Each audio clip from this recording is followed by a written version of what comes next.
Banyak di antara kita beranggapan bahwa ketekunan menunaikan sholat, melakoni puasa, serta menghadiri majelis taklim secara rutin sudah otomatis menjadikan diri ini dicintai oleh Allah. Padahal Rasulullah telah mengingatkan bahwasanya ada golongan manusia yang tampak amat rajin beribadah, tetapi amalnya berujung sia-sia lantaran jiwanya yang dijangkiti oleh penyakit batin yang tidak disadari. Lantas seperti apakah tanda-tandanya? Mungkinkah tanpa kita sadari sifat buruk tersebut sedang bersarang di dalam diri kita sendiri? Mari persiapkan hati untuk menyimak uraian ini sampai tuntas, sebab boleh jadi pesan ini merupakan peringatan penting yang paling kita butuhkan untuk pembenahan diri sebelum ajal menjemput. Sebelum kita melangkah lebih jauh, dukung terus penyiaran dakwah ini dengan memberikan like, subscribe, serta mengaktifkan lonceng notifikasi agar senantiasa mendapatkan pemaparan hikmah berbasis kitab suci, hadis sahih, serta petunjuk dari ulama terkemuka.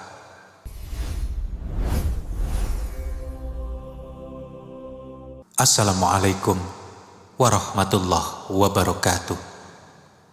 Selamat datang di channel Serambi Surga. Sahabatku yang dirahmati Allah, setiap orang beriman tentu sangat merindukan kedudukan sebagai hamba yang dikasihi penciptanya. Tiada keberuntungan yang lebih bernilai di alam semesta ini selain memperoleh keridhaan Allah semata. Namun terdapat sebuah kenyataan yang mendalam yang wajib kita renungkan bersama. Giat beribadah tidak serta-merta menjadi jaminan bahwa seseorang telah mendulang kecintaan dari Allah. Mengapa hal demikian dapat terjadi? Karena Allah tidak sekedar menilai seberapa tebal kuantitas amalan yang ditunjukkan, melainkan juga menimbang ketulusan niat, kejujuran batin, keluhuran akhlak, serta sejauh mana ibadah tersebut membawa perubahan positif pada sikap harian kita.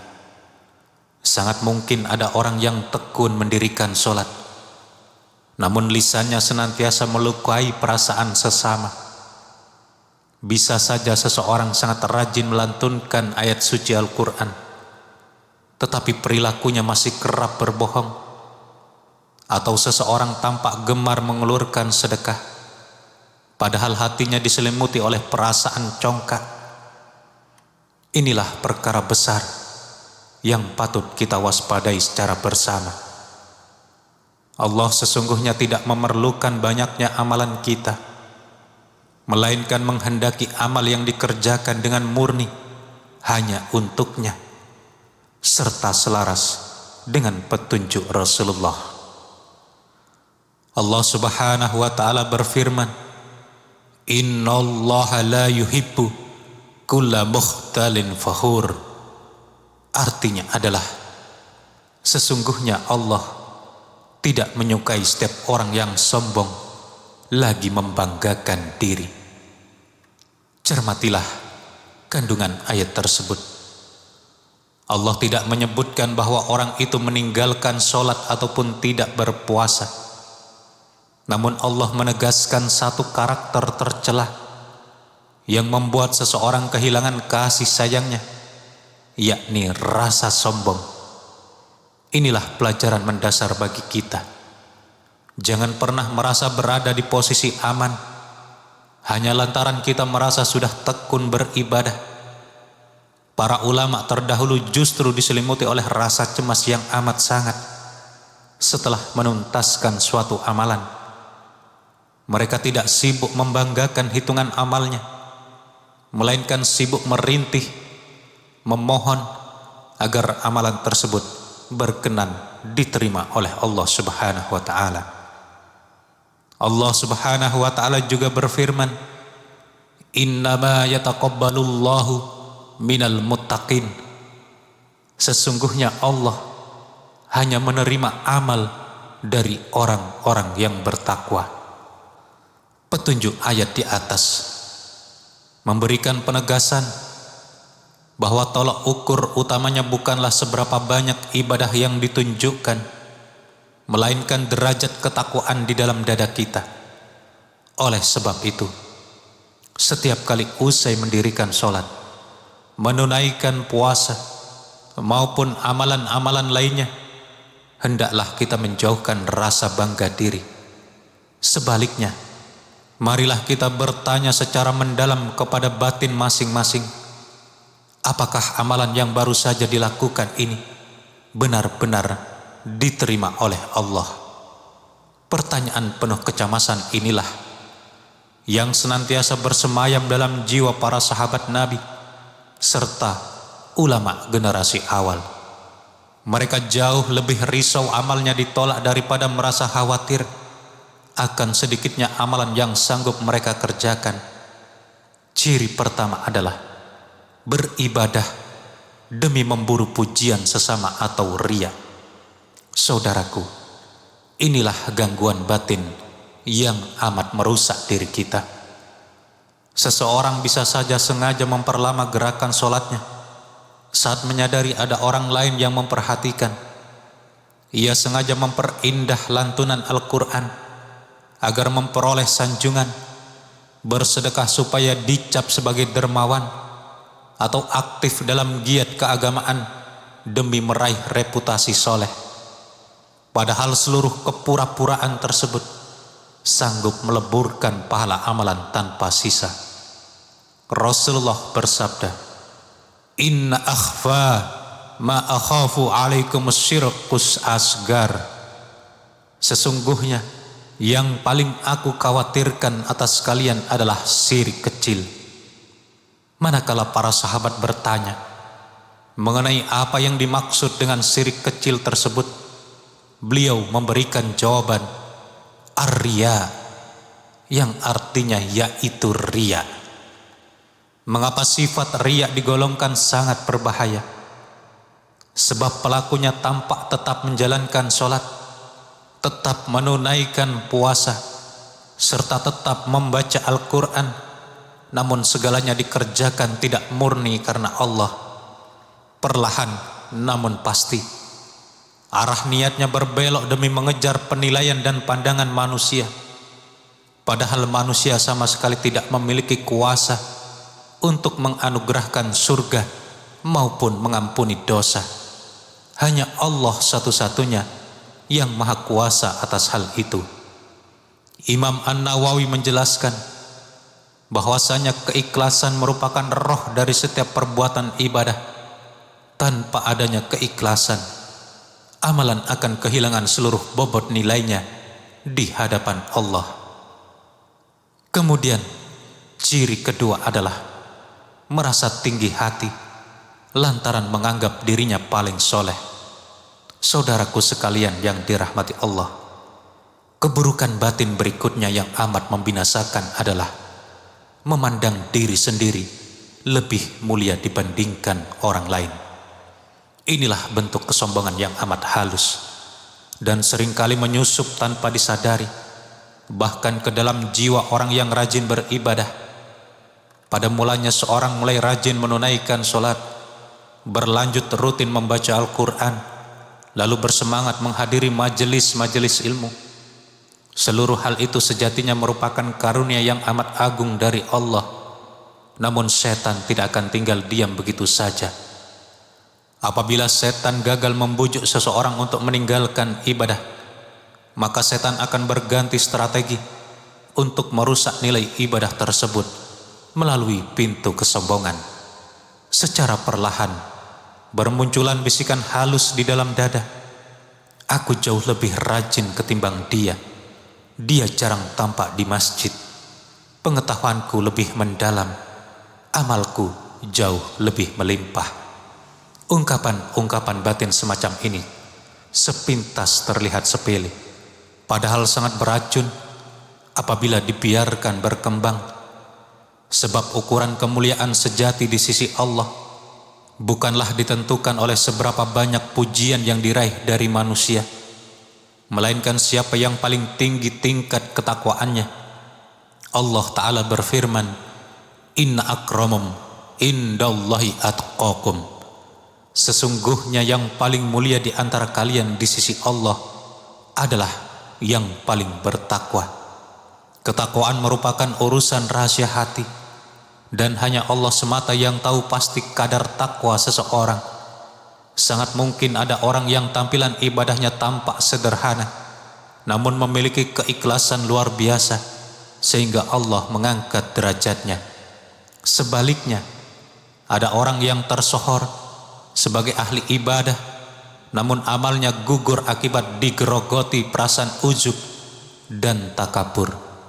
Rasulullah sallallahu alaihi wasallam bersabda, La yadkhulul jannata man kana fi qalbihi mithqalu dzarratin min kibr. Tidak akan masuk surga orang yang di dalam hatinya terdapat kesombongan walaupun sebesar biji zarah.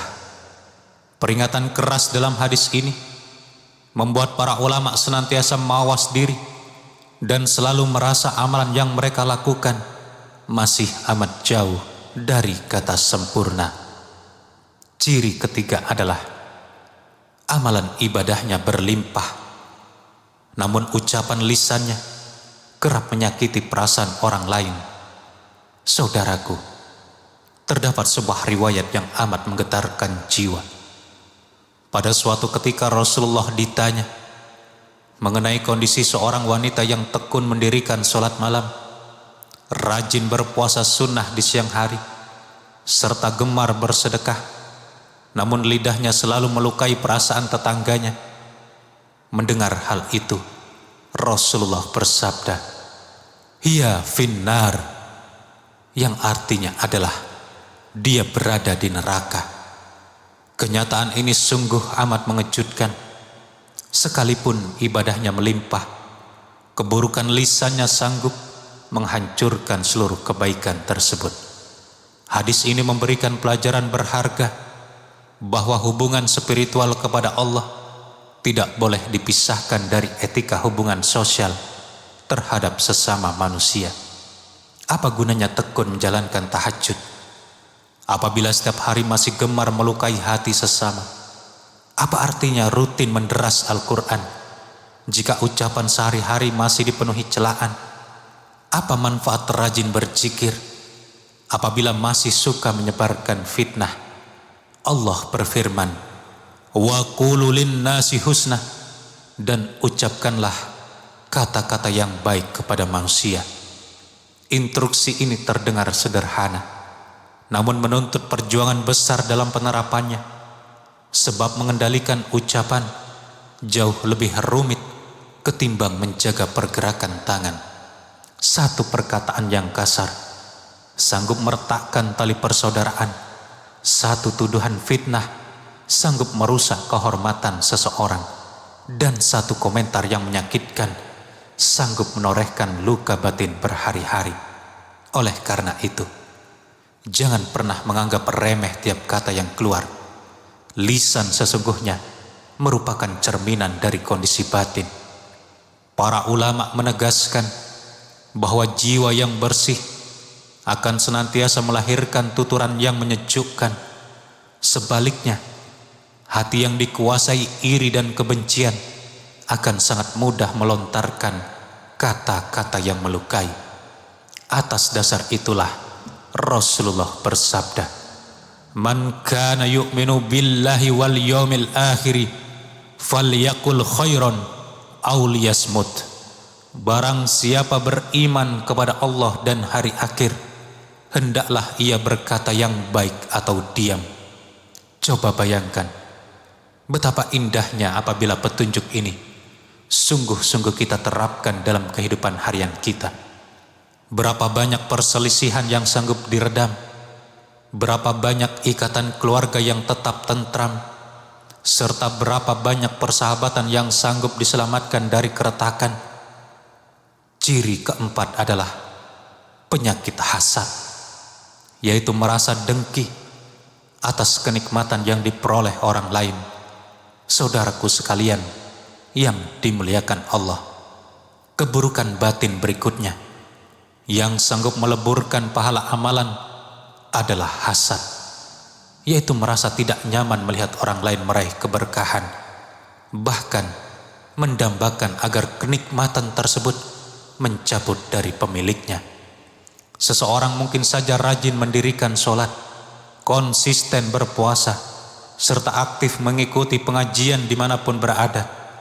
Namun ketika menyaksikan saudaranya dikaruniai rizki yang melimpah, usaha yang berkembang pesat, rumah tangga yang harmonis, atau pemahaman ilmu yang bermanfaat, dadanya justru terasa sesak dan merasa tidak nyaman.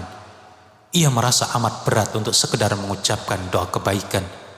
Padahal seorang mukmin sejati akan turut merasa bahagia saat melihat saudaranya mendapatkan limpahan kebaikan dari Allah Subhanahu wa taala. Rasulullah bersabda, "La tahasadu wa la tabaghadu wa la tadabaru wa kunu ibadallahi ikhwan."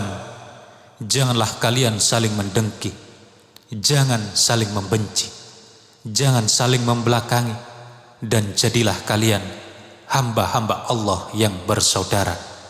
Perhatikanlah pesan ini dengan seksama. Hasad bukan hanya merusak tatanan hubungan antara manusia, melainkan juga menggerogoti ketenangan jiwa pelakunya sendiri. Pribadi yang dihinggapi rasa dengki tidak akan pernah merasakan kedamaian hidup, karena waktunya habis untuk membanding-bandingkan diri dengan orang lain, sehingga amat sulit bersyukur. Padahal Allah telah membagikan kadar rizki, potensi, serta ujian hidup kepada tiap-tiap hamba sesuai dengan kebiasaan hikmahnya yang maha adil. Para ulama menerangkan bahwa kedengkian sanggup mengikis pahala kebaikan serta menjadi pintu masuk bagi kemaksiatan lain seperti bergunjing, menfitnah, dan bermusuhan.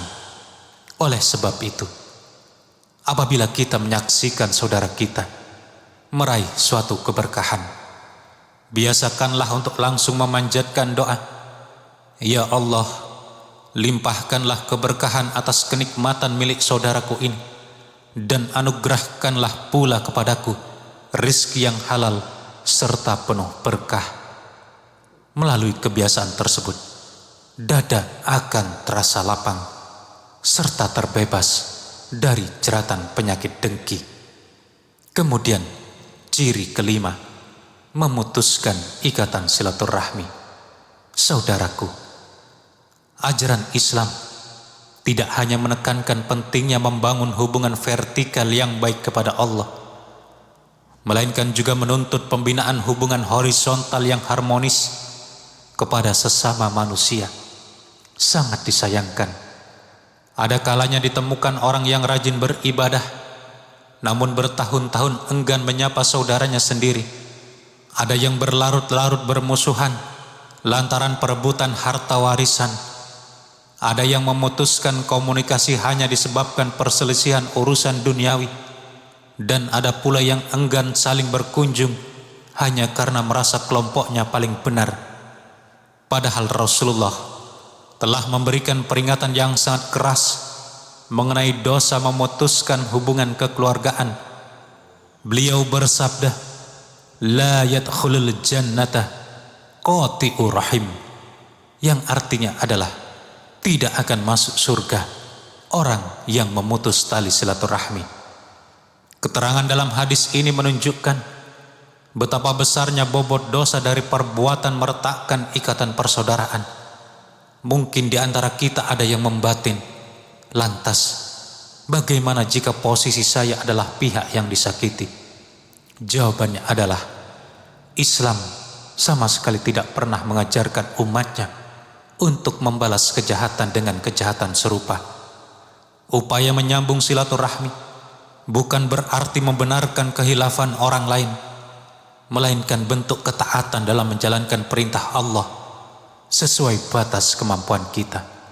Allah berfirman, wal kadiminal ghaidha wal afina 'anin nasi wallahu yuhibbul muhsinin, yaitu orang-orang yang menahan amarahnya dan memaafkan kesalahan orang lain, dan Allah mencintai orang-orang yang berbuat kebaikan. Resapilah penutup dari ayat agung tersebut. Allah sangat mencintai hambanya yang melapangkan dada untuk memaafkan. Memang hal itu tidaklah mudah, namun disitulah letak keutamaan takwa. Kemudian ciri keenam, mengkhianati kepercayaan atau amanah. Saudaraku, menjaga amanah merupakan salah satu pilar akhlak terpuji yang amat mendasar dalam ajaran Islam. Seorang muslim yang tekun beribadah namun gemar berkhianat, sesungguhnya sedang mempertaruhkan seluruh bobot nilai ibadahnya di hadapan Allah. Cakupan amanah tidak terbatas pada urusan pengelolaan uang semata. Seorang pekerja yang tidak menjalankan tugasnya secara jujur dan bertanggung jawab pun pada hakikatnya telah menciderai amanah yang dipikulnya. Ulama terkemuka, yaitu Ibnu Rajab Al-Hanbali, menjelaskan bahwa amalan yang paling berat untuk dijaga bukanlah seberapa banyak kuantitas ibadah yang sanggup dikerjakan, melainkan konsistensi dalam menata kebersihan hati. Batin yang suci akan senantiasa melahirkan amalan yang penuh keikhlasan. Sebaliknya, hati yang dihinggapi oleh penyakit akan merusak bobot kebaikan meskipun tampak megah di mata manusia. Demikian pula ulama Al-Hasan Al-Basri kerap mengingatkan agar seorang mukmin lebih berfokus memperbaiki keburukan dirinya sendiri ketimbang sibuk mencari-cari celah orang lain. Menurut pandangan beliau, orang yang sungguh-sungguh mengenali kekurangan dirinya akan lebih sibuk memperbanyak taubat daripada menghakimi sesama. Kemudian ciri ketujuh, enggan bertobat serta meremehkan dosa. Saudaraku yang dirahmati Allah, inilah poin terakhir yang patut kita perhitungkan bersama, yakni seseorang yang giat beribadah namun sangat jarang, bahkan tidak pernah melakukan koreksi diri atau muhasabah. Ia merasa keadaan dirinya sudah amat baik, menganggap dosanya terlalu kecil, dan mengandalkan tumpukan amalnya yang dirasa sudah melimpah. Padahal pribadi-pribadi saleh dari generasi terdahulu justru menjadi sosok yang paling sering mencucurkan air mata lantaran cemas amalnya tidak diterima oleh Allah. Semakin tinggi keilmuan yang mereka miliki, semakin besar pula tingkat ketakutan mereka kepada keagungan Allah. Sebaliknya, orang yang lalai akan sangat mudah merasa aman dengan sedikit amalan yang baru dilakukannya. Ia berbisik bangga di dalam dada, aku sudah disiplin mendirikan sholat 5 waktu, aku sudah rutin menyalurkan sedekah, dan aku sudah berulang kali menuntaskan bacaan Al-Quran. Ungkapan-ungkapan tersebut memang benar, merupakan nikmat ketaatan dari Allah, namun akan berubah menjadi malapetaka apabila memunculkan rasa ujub serta mengikis rasa takut kepadanya. Allah Subhanahu wa ta'ala berfirman, "Fala tuzakku anfusakum huwa a'lamu bimanittaqo." Artinya adalah, maka janganlah kamu menganggap dirimu suci. Dialah yang paling mengetahui siapa yang benar-benar bertakwa. Ayat ini menegaskan larangan keras bagi seorang beriman untuk merasa dirinya paling bersih. Hanya Allah semata yang mengetahui hakikat isi batin manusia. Boleh jadi seseorang yang selama ini kita pandang biasa-biasa saja justru memiliki kedudukan yang jauh lebih mulia di sisi Allah berkat ketulusan serta ketakwaannya yang tersembunyi. Orang-orang yang beriman sejati akan senantiasa diselimuti kerisauan apabila amalan mereka tertolak. Saudaraku, perhatikanlah bagaimana Allah melukiskan keutamaan sifat orang-orang beriman. Allah Ta'ala berfirman, "Walladzina yu'tuna ma atau wa qulubuhum wajilatun annahum ila rabbihim raji'un." Yang artinya adalah, dan orang-orang yang memberikan apa yang telah mereka berikan, sementara hati mereka dipenuhi oleh rasa takut karena mereka akan kembali kepada Tuhan mereka. Ketika ayat agung ini diwahyukan, Ummul Mukminin Aisyah radhiyallahu anha sempat bertanya kepada Rasulullah, apakah mereka itu merupakan golongan orang yang kerap menerjang maksiat? Beliau lantas memberikan penjelasan bahwa maksud ayat tersebut bukanlah demikian. Mereka sejatinya adalah orang-orang yang tekun mendirikan sholat, giat berpuasa, serta gemar mengulurkan sedekah. Namun hati mereka tetap diselimuti rasa cemas kalau amalnya tidak diterima. Maha suci Allah. Seperti itulah kondisi batin seorang mukmin sejati. Melimpah amalnya, namun amat minim rasa bangganya. Dan sekalipun dosanya tampak kecil menurut pandangan manusia, rasa takutnya kepada Allah sangatlah besar. Ulama ternama Fudail bin Iyad pernah menyatakan bahwa meninggalkan suatu amalan lantaran takut dinilai manusia merupakan bentuk riya, sedangkan mengerjakan amalan demi memburu pujian orang lain juga merupakan riya. Sikap yang benar adalah beramal secara murni hanya demi meraih keridhaan Allah, sembari terus mengetuk pintu ampunan agar amalan tersebut berkenan diterima. Imam Ibnu Katsir saat mengulas ayat tentang syarat diterimanya amalan menjelaskan bahwa pribadi yang bertakwa tidak akan pernah merasa aman atas amalan yang dikerjakannya. Merespon hal itu, mereka senantiasa memperbarui ketulusan niat, memperbanyak bacaan istighfar, serta terus menggantungkan harapan pada limpahan rahmat Allah Subhanahu wa Ta'ala. Langkah-langkah untuk menjelma menjadi hamba yang dicintai Allah. Saudaraku, usai kita mengenali berbagai karakter tercela yang dibenci Allah, tentu muncul dorongan kuat di dalam diri kita. Upaya apa yang mesti kita tempuh agar layak meraih kasih-kasih-Nya? Langkah pertama adalah murnikan arah niat dalam tiap amalan. Jauhkan niat beribadah dari dorongan ingin dipuji, ingin dihormati, ataupun ingin disanjung sebagai pribadi soleh. Tegakkan seluruh ibadah murni hanya karena Allah semata. Langkah kedua, perbanyaklah membaca istighfar. Jangan pernah merasa jumawa atas kebaikan yang telah dikerjakan. Bahkan usai mengakhiri sholat pun kita dituntun untuk langsung melafalkan istighfar sebagai bentuk pengakuan bahwa ibadah kita masih amat jauh dari kesempurnaan. Langkah ketiga, bentengilah diri dari keluhuran akhlak. Menampilkan sunggingan senyum yang tulus, berkata jujur, menepati janji, memelihara amanah, serta melapangkan dada untuk memaafkan merupakan buah nyata dari ibadah yang benar. Langkah keempat, biasakan melakukan evaluasi diri atau muhasabah tiap kali hendak memejamkan mata di penghujung malam. Renungkanlah kembali perbuatan harian kita. Adakah hari ini ucapan kita melukai perasaan seseorang? Adakah hak sesama yang belum kita tunaikan? Serta apakah lisan ini lebih mendominasi zikir atau justru sibuk membicarakan keburukan orang lain? Muhasabah merupakan cermin bening bagi jiwa. Seseorang yang rutin mengevaluasi kelemahan dirinya akan jauh lebih mudah melakukan perbaikan.